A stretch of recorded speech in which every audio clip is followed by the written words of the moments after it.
Please give a warm welcome for Mr. Al Smith.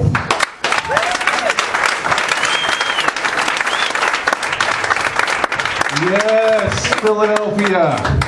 You guys really know how to clap it up for a guy you've never heard of before. That just means you're a great audience. I want to thank Mark for giving me such a wonderful introduction.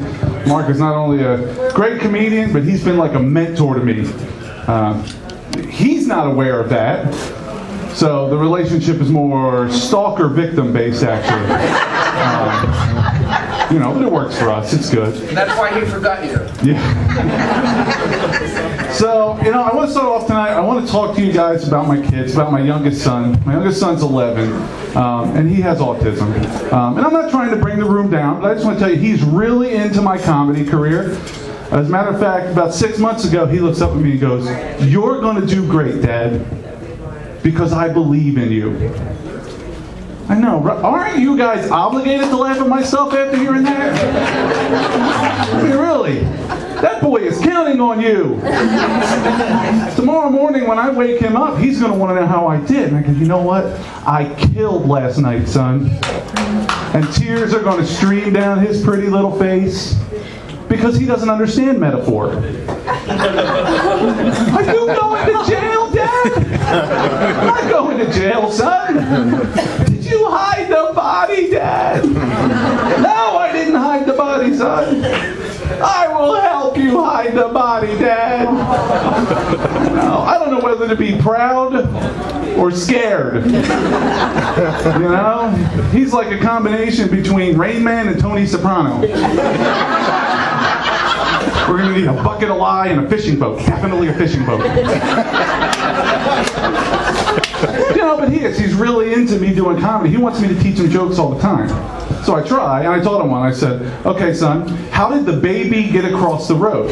"It was stapled to the chicken."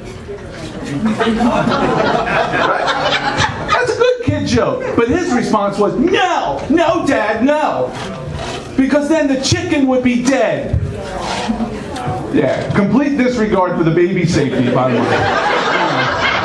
I couldn't have been more surprised if you went, "No, no, Dad, no. Because that is a waste of staples." Everybody knows you punt a baby across the street. I love that kid. Love him. You know who else I love? I love Jesus. I do. You're not going to clap for Jesus? He's watching! I'm scared now. No, I love Jesus. I'll tell you why. Because Jesus is like a manly man. A lot of people think of Jesus like skipping across the water and playing with lambs and stuff. But he's a manly man. I'm going to give you an example. There was a guy, a blind man comes in, wants to get healed. So Jesus spits in the dirt, makes some mud, and rubs it in the guy's eyes, and he's healed. And he didn't just go, no. Jesus had to hock a loogie. You know, Jesus is, you know, even the blind guy's like, what is he doing? So Jesus does. He makes the mud, rubs it in the guy's eyes, and he's healed. Jesus is the originator of the phrase, rub some dirt in it. I think he should get credit every time a Little League coach uses it. Hey, yo, Joey, you're going to be fine. Rub some dirt in it. This cliche brought to you by the King of Kings and Lord of Lords. So, we're getting close to Halloween. You guys want to hear a crazy Halloween-esque story? Yes, you do! I was leaving my neighborhood the other day on the way to work. It's 5:45 in the morning. And I saw a guy carrying a chainsaw down the street. This is a true story. The thing is, it was not that he was carrying a chainsaw, it was how he was carrying the chainsaw. Because if you're carrying a chainsaw like this, you are a well-intentioned lumberjack on your way to work. But my guy was carrying it like this. That's a guy looking for a sorority to dismember. Right? You got it like this. Hey, that stump is about to become a really precious bear carving. If you're carrying it like this, You were looking for a bunch of teenagers on a camping trip. Right? I try to think of the best of people. Maybe he's an ice carver, I don't know. Zombie hunter, maybe, who cares? 2 days later, I kid you not, 2 days later, same spot on the same road, I saw a woman walking down the road. She has on a bathrobe, work boots, hair in front of her eyes, carrying a golf club. I can only have one conclusion to that. I have the family from Texas Chainsaw Massacre moving into my neighborhood. I do. And then so, I have now a social dilemma. Like, what do I bring them as a welcoming gift? A cake, a pie? Do I just roll up to the door? Bing bong! Put on my fake neighbor voice. Hi, Mr. Face, may I call you Leather? Anyway, I brought you some cookies and a nice bottle of chainsaw oil just for you. Yeah, I'm destined to be the first on his list. I am. I'm a goner. Now, so we got a lot of people here. Anybody here work out? You young people over there look like working out type people.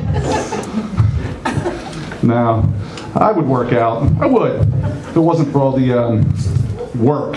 Yes. And come to think of it, the out. I'm not fond of out. In is where my TV is. The Bible tells us that the body is the temple of the Holy Spirit. I'm sort of rocking more of a Motel 6. But no, he'll stay there, but wouldn't mind if I would spruce the place up. Maybe eat a carrot once in a while, and for that reason, like, part of me wants to work out. And the other part of me slaps the snot out of that part.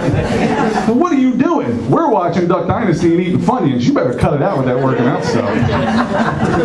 And workouts have gotten crazy because it's not normal. People just don't go to the gym anymore. It's weird. Like, I saw this workout where these guys have this enormous truck tire and they're beating on it with a sledgehammer like it owes the mob money. And I'm like, who came up with this? You had like 2 broke trainers like, you want to start a gym? Mm-hmm. All I got is this big truck tire. My dad's got a sledgehammer. Bam! CrossFit was born. The other crazy exercise I have seen is these NFL guys who will do wind sprints with a parachute on their back, right? And when I first saw it, I'm like, yeah, I want to do that, because it's a parachute. And then I realized I don't run nearly fast enough to get that thing to inflate. I would just be dragging it behind me. I'd be like Will Smith from Independence Day dragging an alien through the desert. I'm supposed to be in a barbecue! You want to get me down that field? You strap 2 big, giant helium balloons to my back.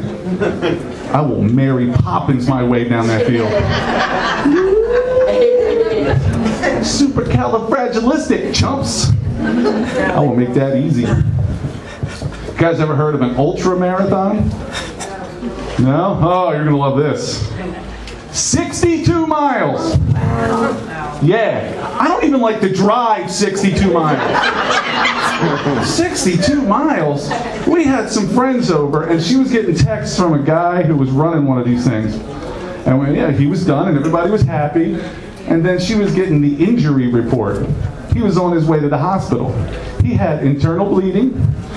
He lost 2 toenails and a nipple. Oh man, if your workout routine is causing your nipples to fall off, it's time to reevaluate. It really is. So I asked her, why would somebody do this? Why would somebody run an ultramarathon? And her response was, well, just to say you did it. That was odd to me. So I stood up in my living room and went, I have never run an ultramarathon. And it felt pretty good to say that I didn't do that. And I got to keep my nipple. Ladies and gentlemen, you have been great. Thank you for coming out. God bless you all. My name is Al Smith.